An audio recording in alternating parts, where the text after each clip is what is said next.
United Cities and local governments of Africa, honorable ministers of culture present, members of the diplomatic corps, representatives of ministers of culture, distinguished ladies and gentlemen.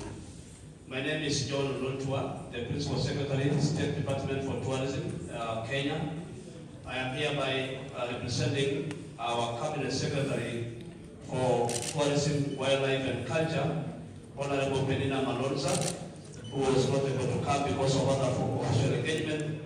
And Your Excellency, may I convey our greetings to you, Honorable Minister and Honorable Delegates, and the greetings of the Government of the Republic of Kenya.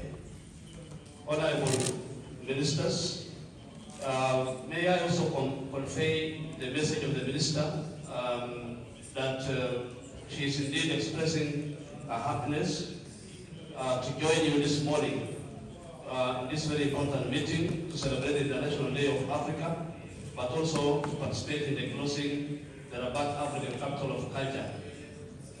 This is a global platform for promoting the values of existence and dialogue between cultures.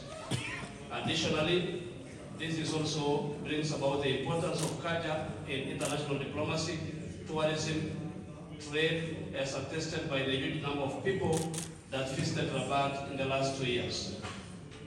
Your Excellencies, may I also reiterate what the Minister has indicated, that as the African Union celebrates its 60th anniversary since its founding, this event provides us with an opportunity to reflect on the long and strenuous journey that the continent has made in our development agenda, starting from the struggle for independence, post-independence conflict, the Cold War, and the economic meltdowns. This is a time to celebrate some of our successes, including attainment of independence, reductions of poverty, improvement in education, health, enhanced trade, cultural integration among partners.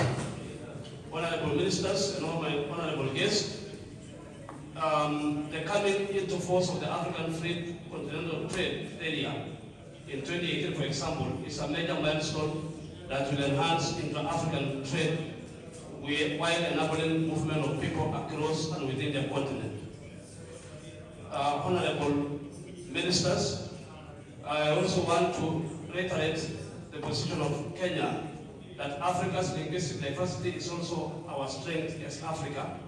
We should therefore put in place the necessary legal and institutional instruments to reinforce the importance of multilingualism as a means of promoting, protecting, and preserving the diversity of languages and cultures of the continent at a global level. Ladies and gentlemen, the restitution of Africa's cultural property that is currently held in the Western world and other countries in the Northern Hemisphere to their places of origin is a matter of priority for Africa. Therefore, call upon the return.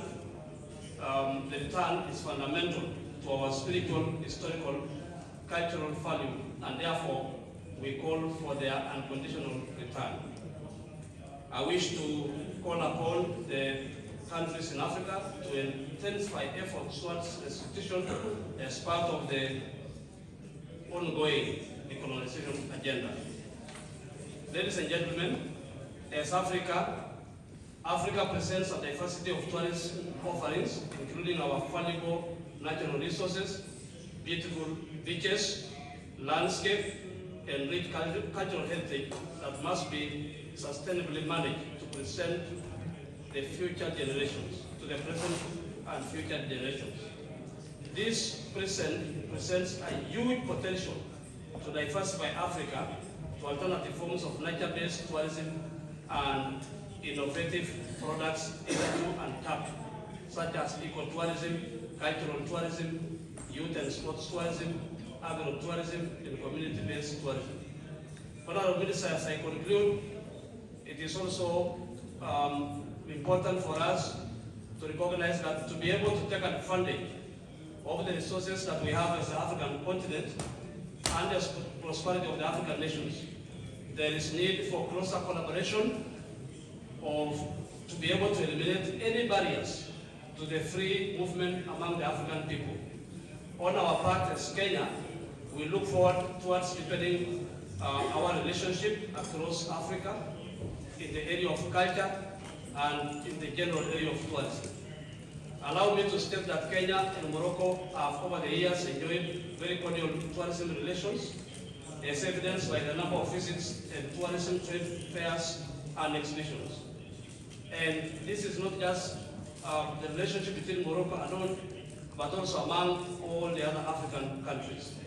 As I conclude, honorable delegates, the minister also asked me to convey the message about the Great Wildebeest Migration in the Masai Mara, which will be happening in July of this year. And she has asked me on behalf of the government of Kenya to be able to convey and invite all of you, those who may be able to attend. That's very, very important migration of the wildebeest in the Masai Mara. As I conclude, let me also reiterate that Kenya forges for African countries to enhance bilateral cultural exchanges through festivals, exhibitions, literary works, visual and performing works, film and music, and so on. I call upon member states to strengthen existing institutions within the continent, such as the African World Heritage Fund, the African Academy of Languages, the Africa Audio Visual and Cinema Commission, just among others, for the development of Africa. Africa, when they work together, there is always a lot that they can learn from each other. They can be able to have cultural exchanges, cultural exhibitions, and also in the area of education, teaching, and languages. I therefore want to conclude, ladies and gentlemen, by conveying the happiness and greetings of our Cabinet Secretary or Minister to the Honorable Minister of Morocco for organizing and welcoming us and all these delegates to this very important session, and also to convey our greetings to all the Honorable Ministers gathered here, and to be able to reiterate the commitment of Kenya in ensuring that the resolutions of this meeting, of this honorable gathering, and all the MOUs that are existing between Kenya and other African countries are honored and are actually followed according to the letter. Therefore, I want to conclude by saying that the Honorable Minister conveys our greetings and indeed welcomes all of you to Kenya, particularly for the migration of the wildebeest migration in the Masai Mara, which is one of the 8 wonders of the world. So she says, most welcome, all of you. Thank you.